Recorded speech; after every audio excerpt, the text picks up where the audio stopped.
Hey, my name's Lee, and over the past 4 years or so, I've been transitioning my yard into a edible food forest garden. And in this video, I'm gonna share 5 steps you can take to start growing your own food and create your garden in 2025. So the first thing I would do if I was starting a garden this year is to just assess my space. Wherever you're living, you will have the ability to grow something. Whether you're in an apartment with a windowsill or you have acres of land, you can grow something and make it a magical year. So take a look at what you have. If you have kind of a small space like an apartment or something, you're probably going to want to grow stuff in containers. If you have a larger yard, you have a lot more options. But take a look at what you have, assess your space. Now, part of that assessment is going to be light. So sunlight is very important for plants' growth. They need the sun. If you're in a yard, you might already have existing trees or structures that create shade. So if you're looking around your yard, try to find spots that have a lot of sunlight and use those spaces to grow your food. Because generally speaking, edibles, medicinal plants, they require somewhere between like 6 to 8 or 10 hours of sunlight. But don't let that be an obstacle. Like, there are still a lot of plants you can grow in shaded areas. Gardening is an art, it's an evolving thing, so you can always move stuff around and reconfigure your garden. So I just wouldn't be too strict about it, but just kind of try to track the sunlight and see what areas of your yard or your apartment where the sun gets the most sun, and then use those spaces for your garden. Another part of your space is going to be your soil type. If you're a little more scientific and precise about it, I recommend getting a soil test to see which type of soil you have. There are a few different types. There's like clay, there's loam, there's sand, and different plants prefer different soil types. So there's a little bit of research involved here, but don't be overwhelmed. If you mess up and you don't get your soil tested, that's totally okay. You will find out what grows well in your soil environment. Not only do I love growing my own food, but I'm also a software engineer, and I created this tool called whatgrowswell.com. And if you're in the US, you can enter your zip code, and from there you're going to get a bunch of plants that will grow well in your area. So if you're not sure what to grow, it's as simple as just entering your zip code, and then you can look through the database that I've been curating over the years of interesting edible and medicinal plants that will grow well in your area. You can even select and save plants and start building out your garden on the website. And when you add plants to your garden, it generates a calendar or your garden planner that gives you step-by-step guidance on what you need to do to actually create and maintain your garden. And I'm offering the first 100 people that sign up lifetime access. So there's going to be a lot of new, really good stuff coming out in the future. So if you want to get in early, you can sign up, be one of the first 100 members, and you will always have full access to the site and the app. So check out whatgrowswell.com, give it a try. All right, so the second thing to consider is your location. The United States Department of Agriculture created a system called the hardiness zones. You may have heard gardeners on YouTube talk about, I'm in zone 6, I'm in zone 10. What does that mean? Well, basically, it's a system that's based on the lowest temperature of the year. So there are things called frost dates. Frost dates are important because a lot of plants are sensitive to cold weather. That's why we see leaves fall off of trees. We see plants go from green to brown when it starts to get cold, and in the winter, a lot of stuff looks dead. That's because plants, the above ground part of the plants, can be sensitive to cold. So the hardiness zones are referring to the temperatures and the frost dates. So a lot of times when you're planning a garden, you will see information about plant this after the last chance of frost. Because when you're starting things like vegetables, they're very sensitive when they're young to cold temperatures. So you have to wait until your last frost date. If you're not sure what that is, you can look up your hardiness zone or just use whatgrowswell.com, put in your zip code, and we'll display that information for you. I've definitely made the mistake of planting things too early, getting a little bit too excited before spring has actually arrived.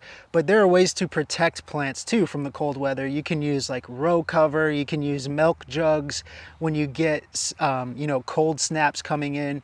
So it's just important to understand that. Now, you can always experiment, and climate is always changing, year to year it's going to be different. But it is important for a new gardener to understand the zones and the frost dates and why that's important. Another aspect of understanding your location is the community.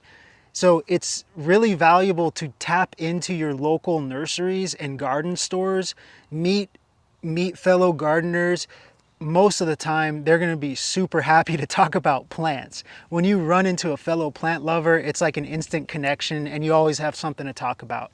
So I've gotten so much good advice for people in my region. And the thing about talking to people in your local community is that they probably have years of experience growing in your area. And that's really important, really valuable to tap into those local resources. All right, so once you've assessed your space, you've understood your location and your climate and your frost dates, then you want to consider like what plants you can grow. Maybe you love vegetables, maybe you love flowers, maybe you want to create a native pollinator garden. Don't be like me and waste hundreds of dollars and years of time planting things that are not suitable for your environment. I love tropical fruit, but there's no way I can grow mangoes or bananas where I live. And I've made mistakes like that. So do your research, especially when you're investing money in fruit trees, which can be quite expensive. Make sure you're growing ones that are appropriate for your climate. Another thing that was really confusing to me about plants is what is an annual and what is a perennial? So real quickly, annuals are things like tomatoes, potatoes, most vegetables, broccoli, kale. These are annuals. What that means is that you usually start them from a seed or a transplant, which is just a seed that has grown to a little bit more height. And then these will grow throughout the growing season, and it might take 30 days, might take 90 days to produce the crop, to produce the tomato. And then once the tomatoes produce, the plant's done.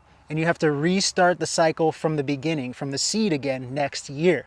Those are annuals. Now, perennials are different. An example of a perennial is a fruit tree, like a pawpaw tree right behind me right here. This is something that you buy usually as a grafted tree or a seedling, and then you plant it in the ground and you never have to do anything again. You don't have to plant it again next year. The tree is going to grow and it's going to survive through the cold period and then come back next year. Now, if you don't have a lot of time or you're kind of lazy like I am, perennials are the way to go because you only have to plant them once. They take care of themselves, and over the years there's exponential growth. The harvests get bigger and bigger, assuming things work out, and there's just that initial investment of planting it the first time. But annuals are great too. There's a ton of vegetables, things that we rely on as a culture that are annual crops. But that's just a little difference between annual and perennial. And if you maybe want something that's a little less maintenance, consider some perennial plants.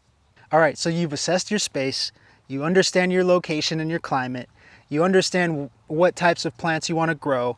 Now is the design part. We all have different personalities in how we approach design. So some may want something very accurate. Some may want not to do any design and just wing it. So it's really up to you. I think probably the most simple thing you can do is get some paper, get a pen, draw out the general shape of your yard, draw in the little plants that you want to grow, and kind of use that as a baseline. But I just think design is important, and honestly, it's something I wish I would have done better when I first started planning. I tend to just kind of jump into things and do it, but design is important. If you're starting like a fruit tree orchard, spacing is important. Understanding the mature size of the tree, and really optimizing the space. Understanding the direction of the sun. Is your yard facing the east, the south, the west? The sun rises in the east And then usually the south facing areas will get the most sun, and then, you know, the east and west are kind of like less sun than the south. So just kind of like understanding where the light's coming from in your space, understanding the dimensions of your garden, and just kind of drawing out the plants and how you want to configure it. It can be kind of fun. Bust out some colored pencils, some crayons, you know, do it with your kids, try to come up with some fun little design. Or if you want to get really complex, you can use some software to really map it out precisely. But it is important to like invest some time in some design and layout of your garden, especially if you're starting from nothing, and that will kind of help you down the road. But nothing is cement. You can always move things around and change things, but I do recommend spending a little bit of time thinking about how you want to do it. And then finally, it's just preparing and starting. So you will likely probably need to acquire some things. If you're starting from scratch and you're living in an apartment, for example, you're gonna need some containers, you're gonna need some potting soil, you're gonna need some seeds or some transplants. So you will have to kind of create an inventory of the things that you need.